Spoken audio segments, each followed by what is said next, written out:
ప్రతి ఏటా చైత్రమాసంలో నిర్వహించే లక్ష్మీ నరసింహస్వామి జాతర మహోత్సవంలో భాగంగా నేడు బెజ్జంకి మండల కేంద్రంలో గుట్టపై కొలువుదీరిన స్వామివారి ఆలయం చుట్టూ శకటాలను తిప్పుతూ శకటోత్సవాన్ని అంగరంగ వైభవంగా వేద పండితుల మంత్రోచ్చరణతో కన్నుల పండుగగా నిర్వహించారు. గుట్ట చుట్టూ స్వామివారిని బండ్లపై ఊరేగిస్తూ శ్రీ లక్ష్మీ నరసింహస్వామి వారి నామోచ్చరణతో ఆలయ ప్రాంగణం బెజ్జంకి మండలం ఎంతో వైభవాన్ని సంతరించుకుంది.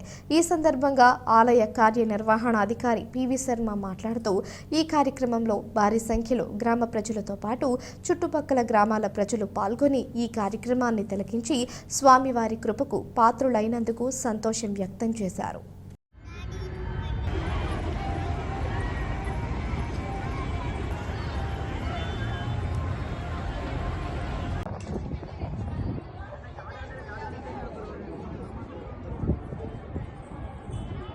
శ్రీ లక్ష్మీనరసింహస్వామి దేవస్థానం బెజ్జంకి గ్రామము మరియు మండలం సిద్దిపేట జిల్లా. శ్రీ స్వామివారి యొక్క బ్రహ్మోత్సవాలు 15వ తారీఖు నుంచి మొదలయ్యి 30వ తారీఖు వరకు ఈ యొక్క కార్యక్రమాలు జరపబడుతున్నాయి. ఈరోజు ప్రధానంగా స్వామివారి యొక్క బండ్ల ఊరేగింపు కార్యక్రమం జరిగినది. బండ్ల ఊరేగింపు కార్యక్రమానికి తర్వాత ఎటువంటి యొక్క వివిధ గ్రామాల నుంచి భక్తులు సంతోషంగా వాళ్ళ కార్యక్రమం తీసుకుని స్వామివారికి వాళ్ళ ఆచార సాంప్రదాయం ప్రకారంగా ప్రసాదం స్వామివారికి అర్పించి స్వామివారి యొక్క కృపకు పాత్రలవుతున్నారు. వసతులు ఎట్లా కల్పించారు సార్? ఇప్పుడు కమిటీ లేదు కదా, ఇప్పుడు వసతులు ఏ రకమైన వసతులు? స్వామివారికి మనకు కోఆర్డినేషన్ మీటింగ్ ఏర్పాటు చేశాము.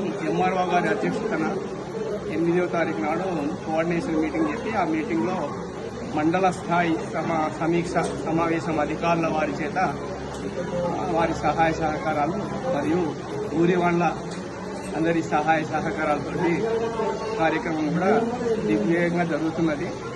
ముఖ్యంగా మాకు ఈ రోడ్డుది బాగా బాధ అనిపించింది. దానికి తగ్గట్టుగా రోడ్డు మొరము పోసి అంతా రథం తిరగడానికి బండ్లు తిరగడానికి వీలుగా చేసినటువంటి అందుకు సహకరించిన వాళ్ళందరికీ కృతజ్ఞత వందనాలు తెలుపుతున్నాను. ఎంతమంది భక్తులు వస్తారని చెప్పి ఎక్స్పెక్ట్ చేస్తున్నారు? భక్తులు మనకు 50-60 వేల దాకా వస్తారు మొత్తం సుమారుగా. రథోత్సవం నెక్స్ట్ మనకు తెల్లారి 25వ తారీఖు 24 రాత్రి నుంచి 25వ తారీఖు నాడు రథోత్సవ కార్యక్రమం ఉంటుంది. ఆ కార్యక్రమం తెల్లారి మనం 26వ తారీఖు నాడు హుండీ కార్యక్రమం పెట్టుకున్నాము. ఈ ఆలయము పూర్వము స్వయంగా చేసిన తర్వాత ఇక్కడ ఉన్న దొరలు అప్పుడు గుట్టపైకి వచ్చి చూడగానే నరసింహస్వామి విగ్రహం కనబడగానే వాళ్ళు దేవస్థానం కట్టించారు. కట్టించిన తర్వాత శిలా విగ్రహాన్ని ప్రతిష్టాపన చేశారు. అప్పటి నుండి ప్రతి చైత్రమాసము ఉత్సవాలు జరుగుతుంటాయి. చైత్రమాసంలో శుద్ధ సప్తమి మొదలుకొని వర్ష సప్తమి వరకు ఉత్సవాలు జరుగుతూ ఉంటాయి. అట్టి ఉత్సవాల భాగంగా శుద్ధ సప్తమి నాడు స్వామివారిని గుట్టపైకి తీసుకురావడం జరుగుతుంది. ఆ తర్వాత ప్రబంధ కాలక్షేపం జరుగుతున్న రోజు, ఆ తర్వాత ఏకాదశి నాడు కళ్యాణం అంగరంగ వైభవంగా జరగబడుతుంది. ఆ తర్వాత కళ్యాణం మరుసటి రోజు అశ్వవాహన సేవ ఉదయమే పురవీధుల గుండా తిరిగి మళ్ళీ గుట్టపైకి స్వామివారు వస్తాడు. అదేవిధంగా మళ్ళీ తెల్లవారు సింహవాహన సేవ పోతుంది. తర్వాత గడవాహన సేవ పోతుంది. ఈ రోజు శకటోత్సవం అనగా బండ్లు తిరుగుతాయి. గుట్ట చుట్టూ బండ్లు తిరుగుతాయి. ఈ బండ్లు తిరిగే భాగంలో అధిక సంఖ్యలో భక్తులు ఇచ్చేసి స్వామివారిని దర్శించుకొని వెళ్తూ ఉంటారు. ఆ తర్వాత పాడ్యమి నైట్ రథోత్సవం జరుగుతుంది. ఇది రథోత్సవం అంగరంగ వైభవంగా జరుగుతుంది.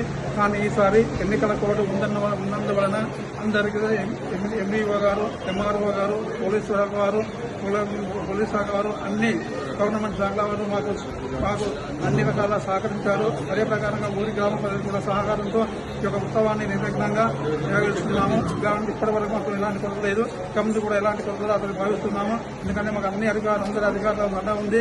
గ్రామాధికారులు కూడా గ్రామంలో ఉన్న ప్రతి ఒక్కరు కూడా మాకు సహకరిస్తుంటూ ఆ విధంగా ఎలాంటి ఇబ్బందులు లేకుండా ఈ ఉత్సవాన్ని నిర్విఘ్నంగా నిర్వహిస్తామని చేస్తున్నాము. జై శ్రీమన్నారాయణ, జై శ్రీమన్నారాయణ.